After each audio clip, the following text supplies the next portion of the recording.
അല്ല, ഇതിനകത്ത് നിനക്ക് അതായിരുന്നല്ലോ ഉദ്ദേശം. ലക്ഷ്യം വേറെ ആയിരുന്നല്ലോ. നീ എന്താ അർത്ഥമാക്കിയത്? ഞാൻ എന്താർത്ഥത്തിലാ പറഞ്ഞതെന്ന് നിനക്ക് മനസ്സിലായി കാണുമല്ലോ. കൂടുതൽ എക്സ്പ്ലെയിൻ ചെയ്യേണ്ട കാര്യമൊന്നുമില്ല. അനാവശ്യം പറയരുത്. നീ കാണിച്ചതൊക്കെ തന്നെയല്ലേ ഞാൻ വിളിച്ചു പറയുന്നത്. ഞാൻ എന്ത് കാണിച്ചെന്ന് നീ പിന്നെയും പറയുന്നത്? ഞാൻ നിന്നെ ഇവിടേക്ക് പറഞ്ഞയച്ചത് കാർത്തിക്കിന്റെ ഭാര്യയായിട്ട് ജീവിതം തുടരാനല്ലെന്ന് ഇപ്പം മനസ്സിലായോ? ഞാനിതിന് മറുപടി പറയാത്തതേ ഇത് ചെമ്പകമംഗലത്തെ മുറ്റമായിപ്പോയി. മാത്രമല്ല രാത്രി നീ ഞാനും കൂടി ഇവിടെ കിടന്ന് ബഹളം വെച്ച അകത്തുനിന്ന് കാർത്തി ഇറങ്ങി വരും. എനിക്കെന്താ, അവനെന്താ എന്നെ അടുത്ത് വിഴുങ്ങിക്കളയോ? വിഴുങ്ങാൻ അവൻ മുതലൊന്നും അല്ല, ACP യാ. അവന്റെ ഉരുക്ക് പോലത്തെ കൈ നിന്റെ മുതുകത്ത് വീണാലേ നീ ഒരാഴ്ച കിടന്ന് ചുമക്കും. ചിലപ്പോ ചോരയും തുപ്പും. മതിയടി കളിയാക്കിയത്. ഒരു കാര്യം ഞാൻ പറഞ്ഞേക്കാം. ഈ ഗെയിമില് ഞാനും നീ മാത്രമല്ല, ആ ഇന്ദ്രജിയുണ്ട്. മര്യാദയ്ക്ക് വേഗം ആ നിലവറയുടെ താക്കോല് കണ്ടെത്തണം. ഇല്ലെങ്കിൽ എന്റെ സ്വഭാവം നിനക്കറിയാലോ. കൂടുതലൊന്നും ഞാൻ പറയുന്നില്ല. പോയിക്കോ, ചെല്ല്.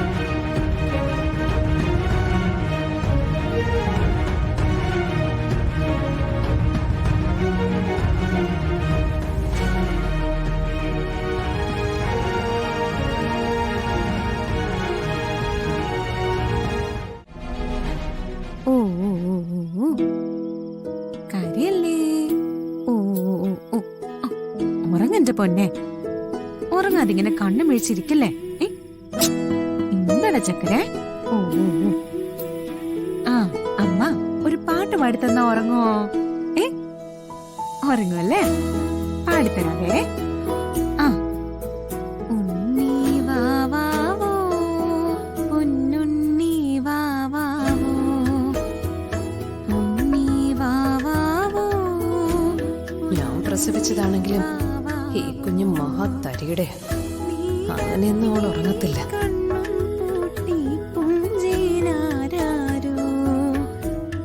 ഇതാണ് പറ്റിയ അവസരം. ഈ തക്ക നോക്കിയത് കൈക്കലാക്കണം.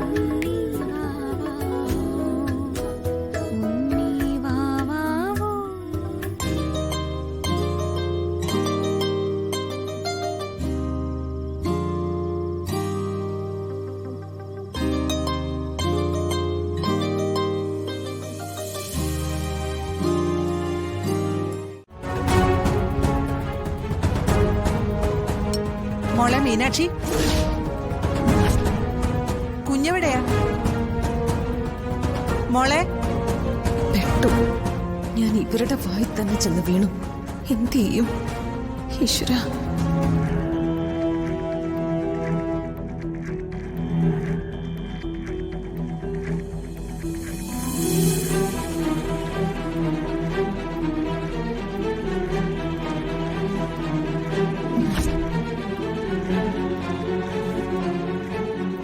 ചോദിച്ചത് കേട്ടില്ലേ കുഞ്ഞെവിടെയെന്ന്?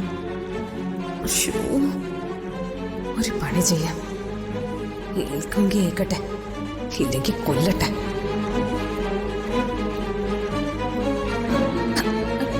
കുഞ്ഞ മൈഥിലിയുടെ മുറി കിടന്ന് ഉറങ്ങാൻ മുത്തശ്ശി.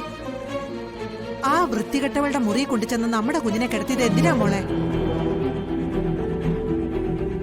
അവള് പിശാജ്, ചോര കുടിക്കുന്ന പിശാജ്. എന്നാ ഞാൻ നിങ്ങളുടെ ചോര ആദ്യം കുടിക്കാം. നീ കുഞ്ഞിനെ എടുത്തോണ്ട് വന്ന് നിന്റെ അടുത്ത് കിടത്ത്. ആ നെറുകെട്ടവളുടെ അടുത്ത് കുഞ്ഞിനെ കിടത്തരുത്. ആ ശരി മുത്തശ്ശി.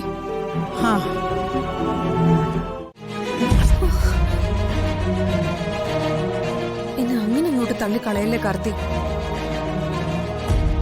എനിക്കും ആഗ്രഹങ്ങളില്ലേ? ഞാനും ഒരു പെണ്ണല്ലേ കാർത്തി.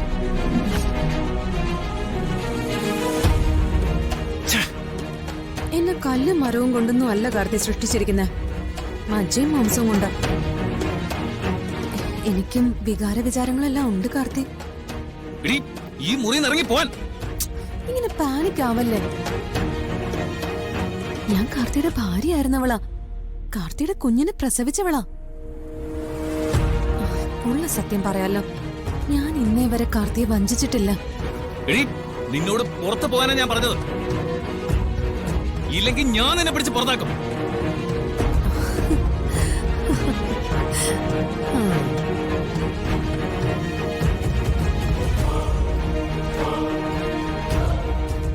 അത് ശരി, ഇപ്പൊ അങ്ങനായോ?